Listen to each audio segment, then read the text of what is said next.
Police ವರಿಷ್ಠಾಧಿಕಾರಿಗಳೇ, supreme ಕೋರ್ಟ್ನ ಕಾನೂನು ಆದೇಶವನ್ನು ಪಾಲಿಸ್ತೀರಾ? ಏನೂ ಗೊತ್ತಿಲ್ಲದ ನಾನು ಕೇಳ್ಕೊಂಡು ಹೇಳ್ತೀನಿ. ಸಣ್ಣ ಪುಟ್ಟ ಗಲಭೆಯಾಗಿದೆ ಅಂತ ಮಹಾನ್ ಗೃಹ ಮಂತ್ರಿಗಳೇ, ನಮ್ಮ ಗೃಹ ಮಂತ್ರಿಗಳಿಗೆ ಏನೂ ಗೊತ್ತಿರೋದಿಲ್ಲ. ಹೋಗಿ ಪ್ರೆಸ್ ಮಾರ್ಕೆಟ್ ನನ್ನ ಗಮನಕ್ಕೆ ಬಂದಿಲ್ಲ, ನನಗೆ ಗೊತ್ತಿಲ್ಲ.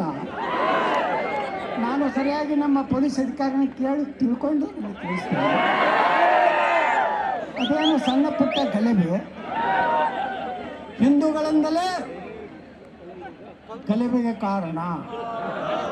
ಹಾಗಾದ್ರೆ ಗೃಹ ಮಂತ್ರಿಗಳಿಗೆ ಹಿಂದೂಗಳು ಯಾರು ಓಟ್ ಹಾಕಿಲ್ಲ, ಬರೀ ಸಾಬ್ರ ಹಾಕ್ಯಾರ ನಮಗೆ. ಬರ್ರಿ ಮುಂದಿನ ಸಲ 2028 ತಿಳಿಸ್ತೀವಿ ನಾವು ಹಿಂದೂಗಳು ಒಂದು. ನಾವೆಲ್ಲ ಬಾಬಾ ಸಾಹೇಬ್ ಅಂಬೇಡ್ಕರ್ ಅವರ ಅನುಯಾಯಿಗಳು.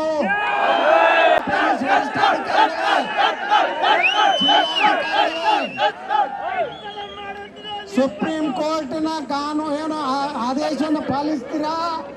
ಏನೂ ಗೊತ್ತಿಲ್ಲದ ನಾನು ಕೇಳ್ಕೊಂಡು ಹೇಳ್ತೀನಿ. ಸಣ್ಣ ಪುಟ್ಟ ಗಲಭೆಯಾಗಿದೆ ಅಂತ ಮಹಾನ್ ಗೃಹ ಮಂತ್ರಿಗಳೇ,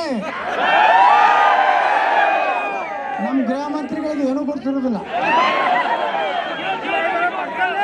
ಹೋಗಿ ಪ್ರೆಸ್ ಮಾರ್ಕೆಟ್ ನನ್ನ ಗಮನಕ್ಕೆ ಬಂದಿಲ್ಲ, ನನಗೆ ಗೊತ್ತಿಲ್ಲ. ನಾನು ಸರಿಯಾಗಿ ನಮ್ಮ ಪೊಲೀಸ್ ಅಧಿಕಾರಿನ ಕೇಳಿ ತಿಳ್ಕೊಂಡು ತಿಳಿಸ್ತೇನೆ. ಅದೇನು ಸಣ್ಣ ಪುಟ್ಟ ಗಲಭೆ, ಹಿಂದೂಗಳಿಂದಲೇ ಗಲಭೆಗೆ ಕಾರಣ. ಹಾಗಾದ್ರೆ ಗೃಹ ಮಂತ್ರಿಗಳಿಗೆ ಹಿಂದೂಗಳು ಯಾರು ಓಟ್ ಹಾಕಿಲ್ಲ, ಬರೀ ಸಾಬ್ರ ಹಾಕ್ಯಾರ ನಮಗೆ. ಬರ್ರಿ ಮುಂದಿನ ಸಲ 2028 ತಿಳಿಸ್ತೀವಿ ನಾವು ಹಿಂದೂಗಳು ಒಂದು.